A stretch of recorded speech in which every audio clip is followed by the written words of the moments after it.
ओम शांति। 8 अक्टूबर 2022। मीठे प्यारे बाबा के आज की मधुर महावाक्य। आज मुरली में बाबा हमें समझाते कि ईश्वर की कारोबार बहुत वंडरफुल और गुप्त है। यहाँ कितना भी कोई अपने पाप कर्म को छिपाने की कोशिश करे, लेकिन छिपा नहीं सकता।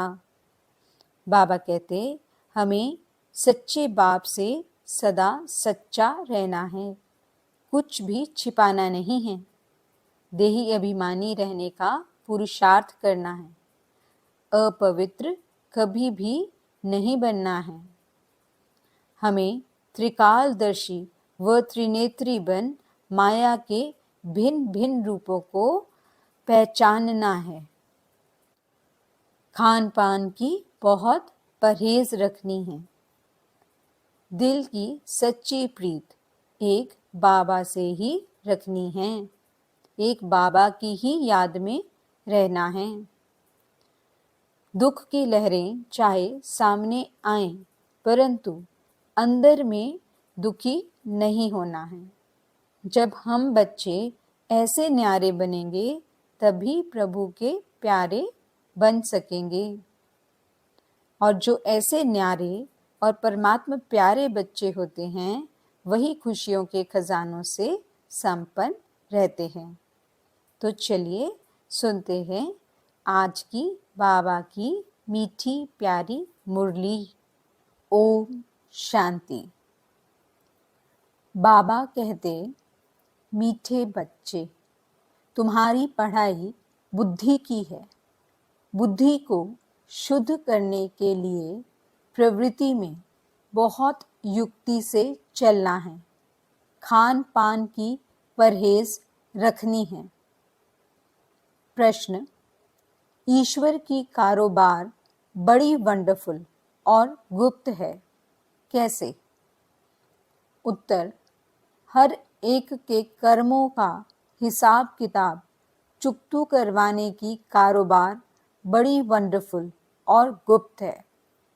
कोई कितना भी अपने पाप कर्म छिपाने की कोशिश करे, लेकिन छिप नहीं सकता। सजा जरूर भोगनी पड़ेगी। हर एक का खाता ऊपर में रहता है। इसलिए बाप कहते हैं, बाप का बनने के बाद कोई पाप होता है तो सच बताने से आधा माफ हो जाएगा, सजाएं कम हो जाएंगी। छिपाओ मत। कहा जाता है, कख का चोर सो लख का चोर। छिपाने से धारणा हो नहीं सकती। ओम शांति। किसकी याद में बैठे हो? बच्चे समझते हैं माता पिता बाप दादा अभी आएंगे, आकर हम बच्चों को अपना वर्षा देंगे। बाबा से हम फिर से 5000 वर्ष पहले मुआफिक स्वर्ग का वर्षा ले रहे हैं। यह तो हर एक के दिल में होगा ना। अभी इस नरक रूपी भंबोर को आग लगने वाली है। तुम्हारा इस दुनिया वालों से कोई भी ताल्लुक नहीं है। तुम्हारे लिए ज्ञान भी गुप्त है तो वर्षा भी गुप्त है। लौकिक बाप का वर्षा तो प्रत्यक्ष होता है। बाप की यह जायदाद है। आंखों से देखते हैं, बाप को भी देखते हैं और वर्षे को भी देखते हैं। अब हमारी आत्मा भी गुप्त है। इन आंखों से न आत्मा को न परमात्मा को देख सकते हैं। लौकिक संबंध में अपने को शरीर समझ, इनको यानी शरीर को भी इन आंखों से देखते हैं और शरीर देने वाले बाप को भी देखते हैं। टीचर गुरु को भी देखते हैं। यहाँ तो यह बाप, टीचर, गुरु सब है गुप्त। बच्चे जानते हैं हम आत्माओं को अब ज्ञान का तीसरा नेत्र मिला है। आगे तीसरा नेत्र नहीं था, आत्मा सोई पड़ी थी। अब आत्मा को जगाते हैं तो आत्मा भी गुप्त है। जैसे आत्मा आकर शरीर में प्रवेश करती है, वैसे शिव बाबा भी इस शरीर में आकर के हमको फिर स्वर्ग का मालिक बना रहे हैं। बुद्धि भी कहती है, हमने अनेक बार बाप से वर्षा लिया है आधा कल्प के लिए, फिर आधा कल्प गंवा देते हैं। अब फिर से हम श्रीमत पर अपनी राजधानी स्थापन कर रहे हैं। श्रीमत देने वाला भी गुप्त है। तुम्हारी आत्मा जानती है कि हम परम पिता परमात्मा से गुप्त रूप से सुन रहे हैं। आत्म अभिमानी जरूर बनना है। पहले आत्मा है, पीछे शरीर है। आत्मा अविनाशी, बाप भी अविनाशी। बाप जो शरीर लेता है वह विनाशी है। इस शरीर में आकर बच्चे बच्चे कहते हैं और स्मृति दिलाते हैं कि मैं आया हूँ तुमको दैवी सतयुगी स्वराज्य के लिए पुरुषार्थ कराने। पुरुषार्थ भी पूरा करना है। सतयुग में सिर्फ तुम्हारा ही राज्य होगा। तुम राज्य करते थे, फिर पुनर्जन्म तो लेना होता है। जो श्री कृष्ण की वंशावली अथवा दैवी कुल के थे वही फिर रहेंगे, दूसरा फिर कोई नहीं होगा। चंद्रवंशी कुल भी नहीं होगा। यह तो बहुत सहज बातें हैं समझने की। बरोबर सतयुग में कोई धर्म नहीं था, अभी तो ढेर धर्म हैं। आपस में लड़ते झगड़ते रहते हैं, अनेक तालियां बजती रहती हैं। सतयुग में धर्म ही एक है तो ताली बजती नहीं। तो तुम बच्चे गुप्त ही अपना राज्य स्थापन कर रहे हो। हर एक कहेंगे हम अपने राज्य में ऊंच पद पाने का पुरुषार्थ कर रहे हैं। तो इतनी बहादुरी भी चाहिए। तुम्हारा नाम ही है शिव शक्तियां। शेर पर सवारी कोई होती नहीं है, यह महिमा दिखाई है, इसलिए शक्ति को शेर पर बिठाते हैं। तुम कोई शेर पर तो नहीं बैठते हो, तुम तो माया पर जीत पाने वाले हो, यह पहलवानी दिखाते हो, इसलिए तुम्हारा नाम शिव शक्ति सेना रखा है। यूं तो गोप भी हैं, परंतु मेजॉरिटी माताओं की है। अपवित्र प्रवृत्ति मार्ग से पवित्र प्रवृत्ति मार्ग में तुम ले जाते हो। तुम जानते हो सतयुग विष्णुपुरी में हम बहुत सुखी थे। पवित्रता, सुख, शांति सब कुछ था। यहाँ तो कितना दुख है। घर में बच्चे कपूत होते हैं तो कितना तंग करते हैं, वहाँ तो सदैव हर्षित रहते हैं। तुम जानते हो बेहद का बाप फिर से बेहद का सुख देने आया है। बाप कहते हैं भल गृहस्थ व्यवहार में रहो, सिर्फ बुद्धि में यह धारणा करो। यह पढ़ाई बुद्धि की है। घर में रहते श्रीमत पर चलो, खान पान से भी असर लग जाता है, इसलिए युक्ति से चलना है। हर एक का कर्म बंधन अपना है। कोई बांधेली है, कोई बंधन मुक्त है। कोई तो चतुराई से भू भू कर छुट्टी ले लेती है। युक्तियां तो बहुत समझाई हैं। बोलो बाप का फरमान है, पवित्र बनो। मैं तुम्हें भक्ति का फल देने आया हूँ, तो जरूर भगवान की मत पर चलना पड़े, तब ही बिगड़ सजा खाए हम मुक्ति जीवन मुक्ति को पाएंगे। जन्म जन्मांतर का बोझा सिर पर है। जैसे बाप एक सेकंड में मुक्ति जीवन मुक्ति देते हैं, वैसे सजाएं भी एक सेकंड में मिल जाती हैं, परंतु भोगना बहुत होती है। जैसे काशी कलवट खाते हैं तो वह थोड़े समय में बहुत सजाएं खाते हैं, परंतु हिसाब किताब चुकतू हो जाता है। तुमको तो बिगर सजा खाए हिसाब किताब चुकतू करना है, इसलिए ऐसा पुरुषार्थ करना चाहिए जो सजा न खानी पड़े। बाबा को याद करना अच्छा है। विनाश भी सामने खड़ा है। विनाश काले पांडवों की प्रीत बुद्धि। बाप ने सम्मुख आकर प्रीत रखवाई है।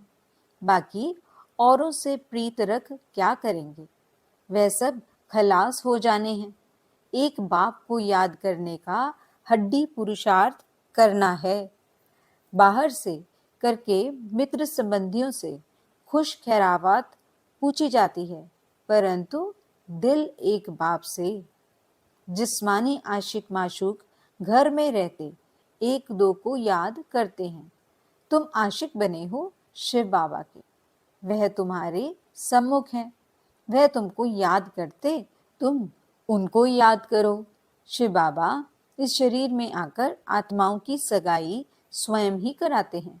इसको कहा जाता है आत्माओं का परमपिता परमात्मा के साथ कल्याणकारी मेला। तुम ज्ञान गंगाएं हो। ज्ञान सागर बाप एक है। बाप को याद करने से विकर्म विनाश होंगे। बाप और कोई तकलीफ नहीं देते, सिर्फ पवित्र रहना है। काम महाशत्रु है। इन पर जीत पाने से तुम श्री कृष्णपुरी के मालिक बनेंगे। बाप का फरमान है, पवित्र बनो तो 21 जन्म की राजाई पाएंगे। पतित बनने से तो बर्तन मांज कर रहना अच्छा है, परंतु देह अभिमान न टूटने के कारण वर्षे को भी गंवा देते हैं।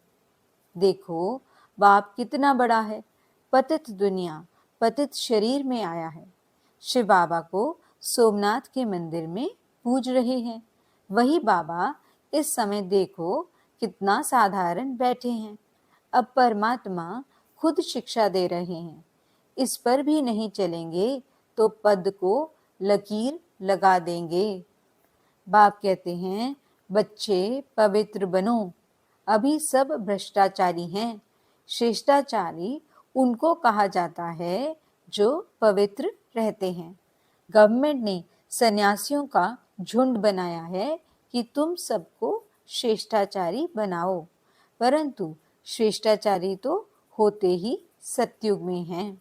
यहाँ कोई हो न सके। पवित्र ही श्रेष्ठ कहे जाते हैं। सन्यासी पवित्र हैं, परंतु फिर भी अपवित्र से जन्म लेते हैं, क्योंकि है ही माया का राज्य। कोई योग बल से जन्म तो लेते नहीं हैं। बाप बच्चों को समझाते हैं, दिल हमेशा साफ रखनी चाहिए, जरा भी अहंकार न रहे। बिल्कुल गरीब बन जाना अच्छा है। बाप है गरीब निवास। वाह गरीबी वाह। गरीबों को साहूकार बनाना है। बाप कहते हैं भारत को गरीब से साहूकार बनाता हूँ। भारतवासी ही बनेंगे, और बनेंगे वह जो श्रीमत पर चलेंगे। वही स्वर्ग के मालिक बन सकेंगे। बाप सहज राजयोग सिखलाते ही हैं श्री कृष्णपुरी अथवा स्वर्ग का मालिक बनने के लिए। बाप का फरमान है पवित्र बनो, और कोई मनुष्य को हम गुरु नहीं मानते। जास्ती किटपिट होती है पवित्रता पर। किसको मार मिलेगी, घर से निकाल देंगे तो वह क्या करेगी? बाप उनको शरण देते हैं, परंतु ऐसे भी नहीं कि बाबा पास आकर फिर संबंधी याद पड़े और नुकसान करते रहें। फिर दोनों जहानों से निकल जाते हैं। ज्ञान की धारणा नहीं करते तो सुधरते नहीं, पुरानी ही चाल चलते रहते हैं। यहाँ तो कोई भी पाप नहीं करना चाहिए। तुमको तो पुण्य आत्मा बनना है। श्रीमत के आधार पर अपने आप से पूछो, यह पाप है व पुण्य है? बाबा समझाते हैं जो भी पाप किए हैं वह बाप को सुनाने से आधा पाप मिट जाएगा। बहुत बच्चे बताते हैं हमने यह किया, यह गुनाह है, फलाने से पतित बने हैं। बाप तो जानते हैं ना कितने विकर्म किए हैं। समझाते हैं अभी कोई पाप नहीं करो, नहीं तो सजा एकदम 100 गुनी हो जाएगी। फिर धर्मराजपुरी में साक्षात्कार कराएंगे। तुम ऐसे ऐसे पाप करके छिपाते थे, छिप तो नहीं सकता। भल नहीं देखते हैं, वह बाप तो अच्छी रीति जानते हैं ना। धर्मराज के पास सारा खाता रहता है। ईश्वरीय कारोबार बड़ी वंडरफुल और गुप्त है। कहते हैं ना, जरूर पाप किया है तब दूसरे जन्म में छी घर में जन्म मिला है, तो जरूर जमा होता है ना। ऊपर में खाता तो है ना, अभी वह खाता यहाँ है। इसलिए बाप समझाते रहते हैं कि अब कोई पाप नहीं करना। कख का चोर सो लख का चोर कहा जाता है। समझना चाहिए कि हम बहुत बड़ा पाप करते हैं, फिर पदभ्रष्ट हो जाएंगे। धारणा नहीं होती तो ईश्वरीय सर्विस कर नहीं सकते। औरों का भी कल्याण करना है। ऐसे समय बर्बाद करेंगे, पाप करते रहेंगे तो पद कम हो पड़ेगा। फिर कल्प कल्पांतर के लिए वह पद हो जाएगा। इसलिए जितना हो सके पुरुषार्थ करना है। पूछते हैं, बाबा के पास क्यों नहीं आते हो? कहते हैं, सूर्यवंशी राजधानी का वर्षा लेने, तो श्रीमत पर जरूर चलना पड़े। देखना है कि मेरे से कोई बुरा काम व पाप तो नहीं होता है, नहीं तो 100 गुना दंड पड़ जाएगा। फिर दास दासी जाकर बनेंगे। यहाँ इसलिए थोड़े ही आए हो? मम्मा बाबा कहते हो तो नर से नारायण बनना चाहिए ना। बिगड़ धारणा के पद कैसे पाएंगे? मम्मा बाबा कहते भी माँ बाप के तख्त पर न बैठे तो समझेंगे पूरा पढ़ते नहीं हैं। मम्मा बाबा तो नर से नारायण, नारी से लक्ष्मी बनते हैं ना। तुमको भी बाप वही पढ़ाते हैं ना, तो बाप से पूरा वर्षा लेना चाहिए। बहुत हैं जो छिप छिप करके पाप करते रहते हैं, बतलाते नहीं हैं। कितना भी समझाओ फिर भी छोड़ते नहीं। चोर को आदत पड़ जाती है तो चोरी बिगड़, झूठ बोलने बिगड़ रह नहीं सकते। सच्चे बाप के साथ सच ही बोलना चाहिए। बाप को बतलाना चाहिए कि हमसे यह पाप हुआ है, क्षमा करो, माया ने पाप करा लिया। अच्छा, फिर भी सच बोला है तो पाप आधा माफ हो सकता है, नहीं तो पाप बढ़ता ही जाएगा। कोई कहते हैं धंधे में पाप होता है। व्यापारी लोग पाप करते हैं तो धर्माऊ निकालते हैं कि पाप कम हो जाए। पाप करके फिर पुण्य में पैसा लगा दिया, वह भी अच्छा ही है। डूबी नाव से लोहा निकले, वह भी अच्छा। यह बाप तो स्वर्ग की स्थापना करते हैं तो सब पुण्य में ही चला जाएगा। दान पुण्य करने वाले को मिलता तो है ना। बाप हर एक को समझाते हैं। बाप हर एक बात में मत देते हैं, तो बच्चों को कभी ऐसा काम नहीं करना चाहिए। परंतु माया छोड़ती नहीं है। अच्छी अच्छी चीज देखेंगे तो झट खा लेंगे व उठा लेंगे। ऐसे ऐसे पाप कर्म करने से अपना ही पद भ्रष्ट कर लेते हैं। कई बच्चे बाबा बाबा कहकर फिर हाथ छोड़ देते हैं। हाथ छोड़ा फिर क्या हाल होगा? माया एकदम ही कच्चा खा लेगी, फिर वह कौड़ी का भी नहीं रहता। नंबर बार तो होते हैं ना। सुखधाम में कोई तो राजाई करते हैं, कोई फिर साधारण भी होंगे, दास दासियां भी होंगी ना। अभी तुम बच्चों को बेहद के बाप से बेहद सुख का वर्षा मिल रहा है। इसलिए बाप की श्रीमत पर चलकर पूरा वर्षा लो। मौत तो सामने खड़ा है, अकाली मृत्यु तो होती है ना। एरोप्लेन गिरा तो सब मर गए, किसको पता था कि यह होगा? मौत सिर पर खड़ा है। इसलिए कोशिश करके बाप से पूरा वर्षा लेना चाहिए। श्रीमत पर शरीर निर्वाह अर्थ कर्म भल करो। साथ साथ यह पढ़ाई भी पढ़ो। बाप युक्तियां तो सब बतलाते हैं, पुरुषार्थ कर पवित्र भी रहना है। झाड़ू लगाना, बर्तन मांजना अच्छा है अपवित्र बनने से, परंतु देही अभिमानी बनना पड़े। पवित्रता का मान तो है ना, पवित्र नहीं बनेंगे तो पद भी नहीं पाएंगे। यह सब बच्चों को समझानी दी जाती है। बच्चे तो वृद्धि को पाते रहेंगे। प्रजा भी बहुत बननी है। एक राजा को प्रजा तो हजारों की अंदाज में चाहिए ना। राजा बनने में मेहनत है। अच्छा, मीठे मीठे सिकिलधे बच्चों प्रति माता पिता बाप दादा का याद प्यार और गुड मॉर्निंग। रूहानी बाप की रूहानी बच्चों को नमस्ते। हम रूहानी बच्चों की रूहानी बाप दादा को दिल व जान सिक व प्रेम से नमस्ते नमस्ते नमस्ते जी। गुड मॉर्निंग बाबा, शुक्रिया बाबा। धारणा के लिए मुख्य सार।